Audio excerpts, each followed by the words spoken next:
Just glamour doll గా ఉండిపోయేందుకు ఇష్టపడటం లేదు టాలెంటెడ్ బ్యూటీ కృతి సనన్. అందుకే స్క్రిప్ట్ స్టేజ్ నుంచి ప్రమోషన్ వరకు ప్రతి విషయంలో స్వయంగా కేర్ తీసుకుంటున్నారు. అప్కమింగ్ సినిమాల అప్డేట్స్ విషయంలోనూ అందరికంటే ముందే ఉంటున్నారు ఈ బ్యూటీ. గ్లామర్ రోల్స్ తో కమర్షియల్ హీరోయిన్ గా ప్రూవ్ చేసుకున్న కృతి సనన్ ఇప్పుడు నటిగానూ తన మార్కు చూపిస్తున్నారు. డిఫరెంట్ క్యారెక్టర్స్ లో నటిస్తూ సంథింగ్ స్పెషల్ అనిపించుకుంటున్నారు.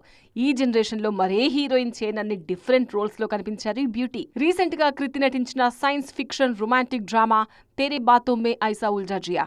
షాహిద్ కపూర్ హీరోగా తెరకెక్కిన ఈ సినిమాలో ప్రేమలో పడే రోబో పాత్రలో నటించారు కృతి. కామెడీతో పాటు ఎమోషనల్ సీన్స్ లోనూ వావ్ అనిపించారు. తేరే బాతో మే ఐసా ఉల్జా జియా సినిమా సూపర్ హిట్ కావడంతో ఇప్పుడు ఈ సినిమాకు సీక్వెల్ ప్లాన్ చేస్తున్నారు మేకర్స్. ఈ విషయాన్ని కృతి స్వయంగా వెల్లడించారు. ఆల్రెడీ స్క్రిప్ట్ వర్క్ స్టార్ట్ అయిందంటూ పార్ట్ 2 అప్డేట్ ఇచ్చారు. ప్రెజెంట్ తన సొంత బ్యానర్లో తెరకెక్కిన దో పత్తి పోస్ట్ ప్రొడక్షన్ పనుల్లో బిజీగా ఉన్న ఈ బ్యూటీ ఆ సినిమా రిలీజ్ అయిన వెంటనే Teri Baaton Mein Aisa Uljha Jiya part 2 work start చేసేందుకు ప్లాన్ చేసుకుంటున్నారు.